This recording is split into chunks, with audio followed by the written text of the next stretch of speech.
What a beautiful sound, echoing as it has for over a century, high among the snow-capped mountains of the San Juan National Forest in America's great Southwest.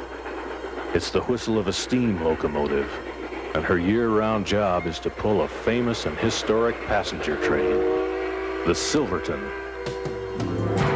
This same kind of coal-fired, steam-powered engine opened up the richest corner of Colorado. It was a mining train, working its way through an area now known for the Indian ruins at Mesa Verde National Park, great ski resorts, and pure scenic beauty. We're at the original station in Durango, Colorado. Here, the Silverton train begins its daily trip north into the towering peaks of the Continental Divide. And today we're going to take that trip. A 90-mile adventure-filled ride starting out more than a mile high in Durango and climbing nearly 3,000 feet higher to the old mining town of Silverton. It's this trip that has made the Durango and Silverton Narrow Gauge Railroad a living legend, a national treasure.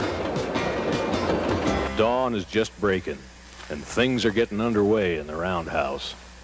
Engines that worked yesterday are being prepared for today's run. Glowing coals in the fireboxes, carefully tended during the night, need only a little stirring and a few shovels more to be ready. These 5 steam locomotives are like no other engines in the world. The newest one took to the rails in 1925, and though they've steamed hundreds of thousands of miles, they're all in condition to go just as many more. Well, it's time. The roundhouse doors open, and the iron horse inches from its overnight berth to the turntable.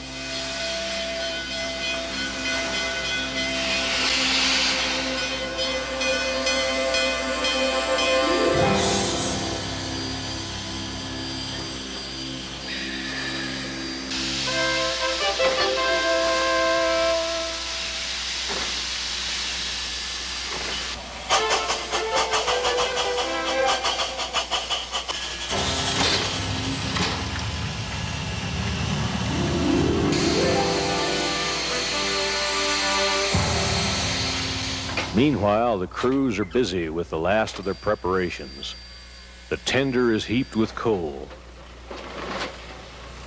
The carmen make a routine but careful inspection along the string of golden yellow coaches. And the concession cars are replenished. Inside the century-old depot, the ticket office and waiting room are a-buzzing with anticipation. A warm fire in the bright nickel-plated stove feels good in the crisp mountain air of a Durango morning. And then they hear it. People rush outside with their cameras to get themselves a picture. The locomotive slowly backs toward the cars for coupling. A solid clunk from a leading car is the signal to all on board that the Silverton train stands ready. Some passengers are swapping talk with the engineer and the fireman. Others are hurrying to take their assigned seats. Now the conductor makes a final seat check. A few standby passengers who are waiting for an empty seat or two grab their tickets and climb aboard. The conductor gives the high sign. All aboard! The engineer gives 2 blasts of the whistle. Eases the throttle open, and we're rolling.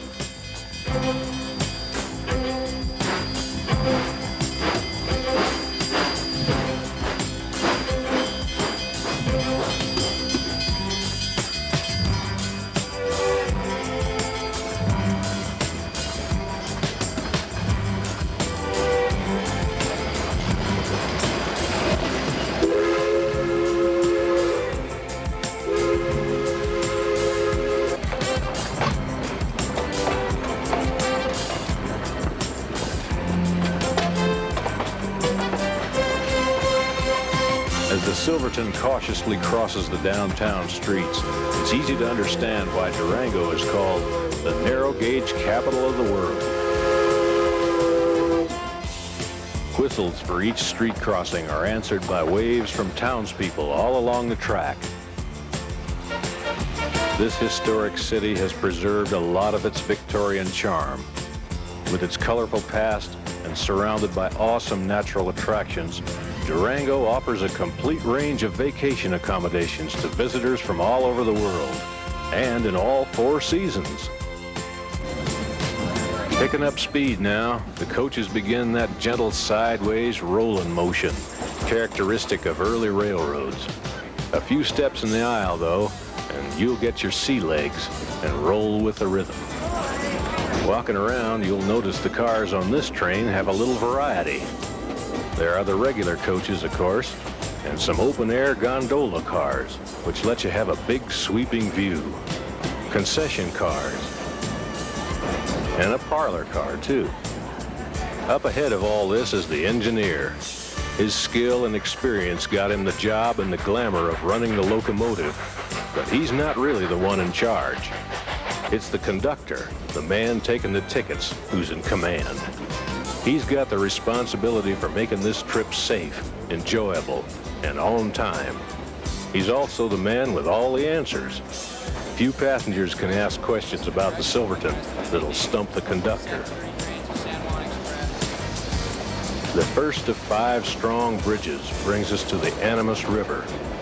It was named El Rio de las Animas Perdidas, or River of Lost Souls, by the Spaniards, the first Europeans to explore this country as they traveled north from Mexico. The original rails for this route were laid down in 1881, and they follow close to the course of the Animus on up the canyon.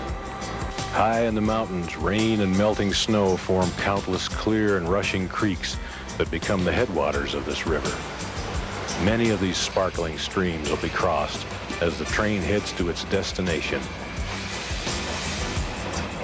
The clicking of steel wheels on rail joints sets the Silverton's pace at a relaxing 20 miles an hour.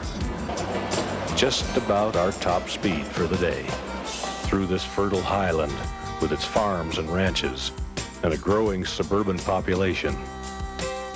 You know, that valley between those red-striped ridges and cliffs was carved by glaciers less than 1 million years ago. Just yesterday in geological terms. But today it's hard to imagine a glacier big enough to fill it. Here at Hermosa is the first water tank, surrounded by all sorts of rail, spikes, and machinery. You see, the foundation of safety is found among these kinds of things. Keeping that roadbed fine-tuned and free of obstructions is a thankless job, but one that maintenance of way workers have been proud of for generations. Maintenance like this is something of a lost art, something that's been handed down from father to son on this line. Just beyond Hermosa, the passengers become aware of a new sensation, climbing. The valley seems to drop away as a steepening grade yields to more than 100 tons of locomotive and tender. The fireman shovels on more coal. The engineer hits the throttle and the powerful sound of the Silverton echoes off the wooded slopes. The scent of pine mixes with coal smoke as the train is pulled into the folds of a narrow canyon. The river far below cuts its way into a deep gorge.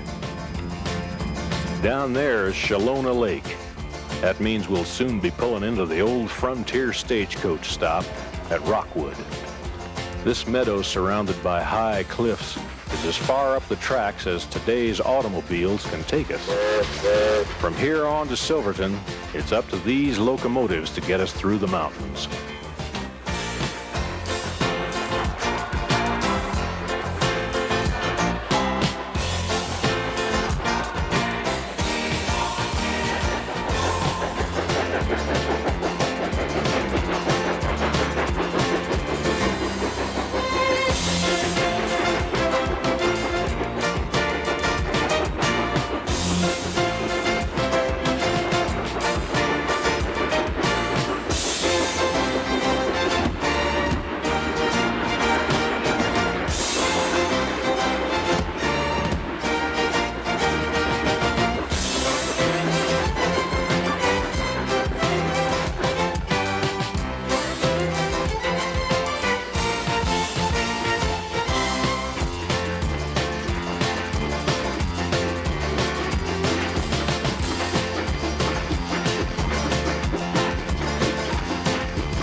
but you ought to see what they do to keep them running like new.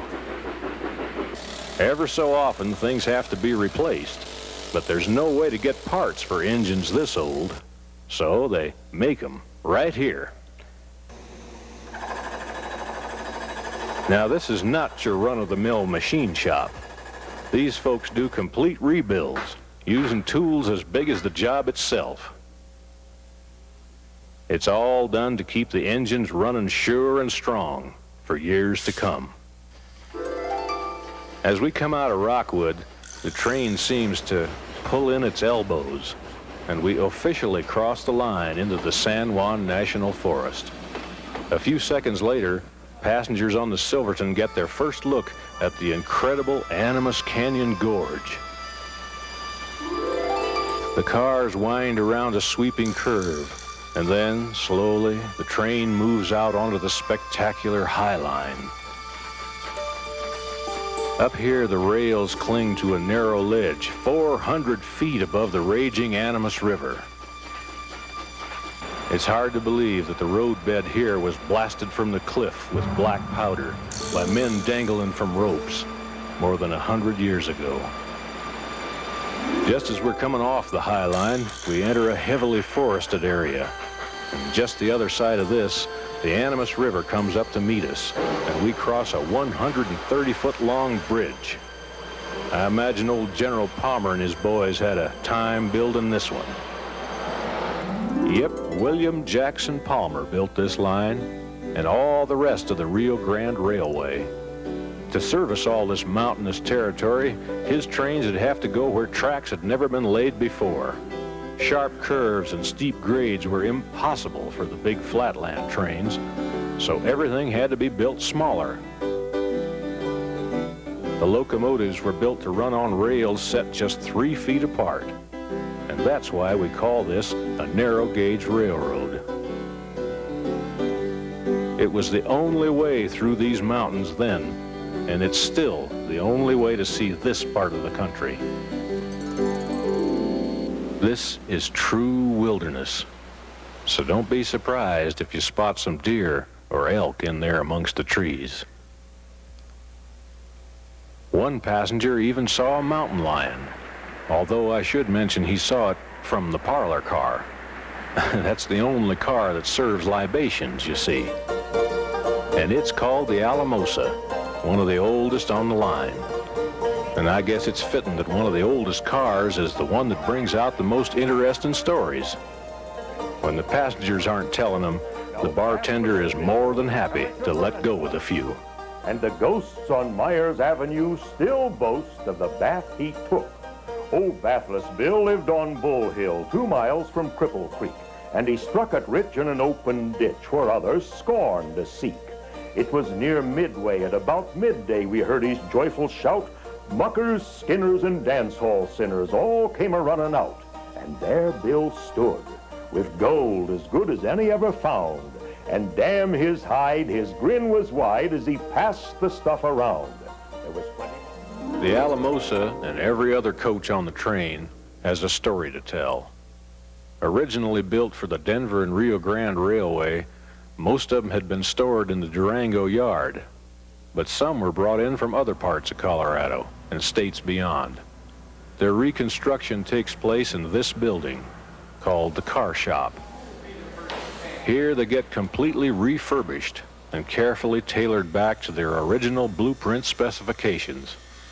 Now, I hope you noticed I didn't say almost like or similar to the original. In this car shop, the most important thing is authenticity. Even the coal-burning stoves used to warm up many of the cars are the same type they used in the old days. We're coming into Cascade Canyon now, where during the winter, the train is turned around on what we call a Y. Up beyond this point, there'd be snowslides covering up the tracks.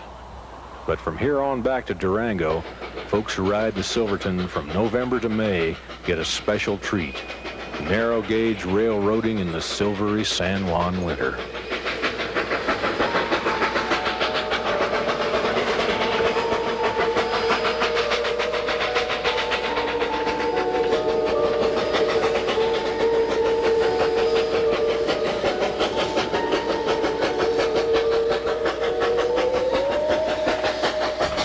summer now, though, and we're pressing on into even more awe-inspiring country.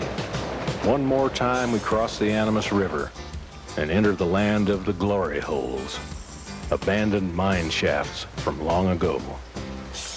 And way up above them, the Needle Mountains pierce the sky at more than 14,000 feet.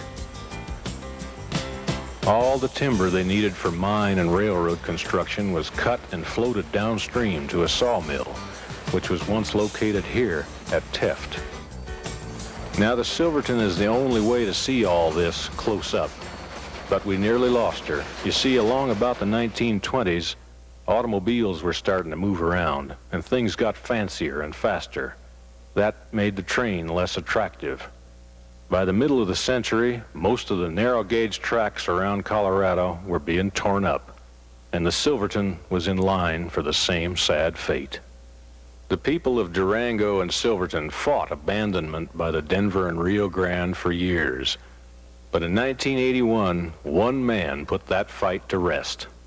Charles E. Bradshaw Jr., a Florida citrus grower and a man dedicated to historical preservation, bought the Silverton line. Charlie, as he's known in Colorado, quickly set about restoring and strengthening this railroad. Today it runs all year round, allowing us to see this breathtaking country and giving us a real journey through the past. Right now, that journey is slowing down to take on water. We've reached the old mining camp and stagecoach stop at Needleton. Not much left now, but once it was the center of operations for hundreds of miners. On up the canyon, a couple of 13ers can be seen. We're going to be surrounded by 13,000-foot mountains all the rest of the way into Silverton. And you'll be able to see where avalanches from those peaks have come crashing down, sometimes covering the tracks. Icy creeks can also be seen flowing into the Animus River. This is a mountain scene very little changed from the way it looked when the train rolled through here more than 100 years ago. The canyon opens up now, and there's our destination, the town that gave its name to the train, Silverton, mining capital of the San Juan Mountains. Plenty of time here to get a bite to eat, walk along the old sidewalks, browse through the shops, and take in that wonderful Victorian and Western tradition. A tradition that lives on today, because Silverton, like the train that once hauled its riches, is being preserved as a registered National Historic Landmark. Some passengers will take a bus back to Durango after their visit, but most folks enthusiastically look forward to the return run down through the mountains aboard the train. That old familiar sound signals our departure from Silverton. Now, heading for Durango, the first thing to strike you is how different everything looks. See, that's because those who were sitting on the left side coming up from Durango were looking out to the west, toward the La Plata Mountains, the Hermosa Cliffs, the waterfalls, and so on. Now, going back, people in the same seats will be looking to the east, toward the tallest peaks and different streams and side canyons and such. All on the other side when we came up.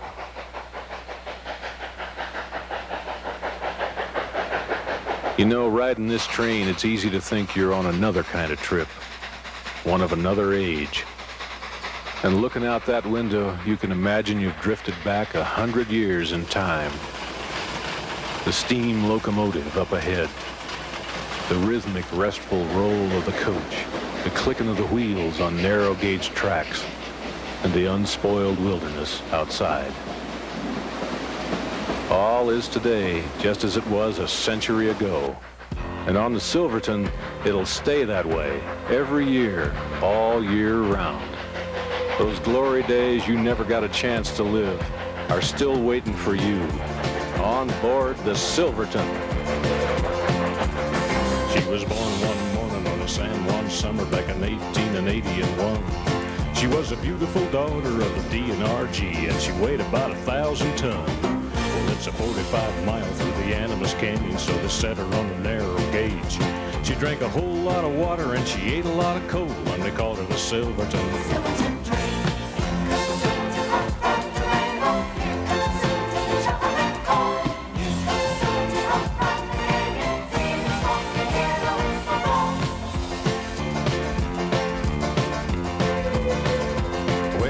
Listen to the whistle and the rockwood cut on the highline of Silverton town.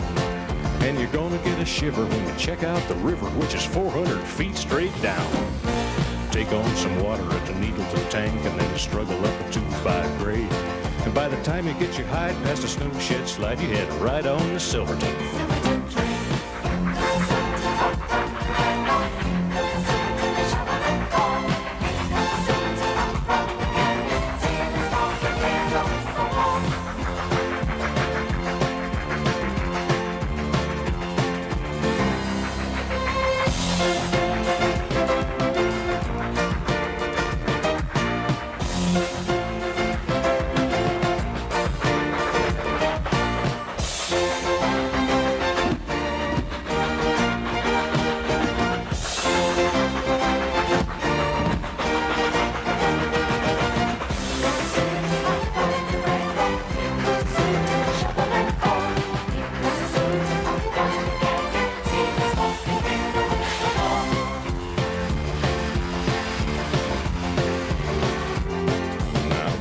Station early in the morning, there's a whole lot of people in line, and they all got a ticket on the train to yesterday, and it's gonna leave on time.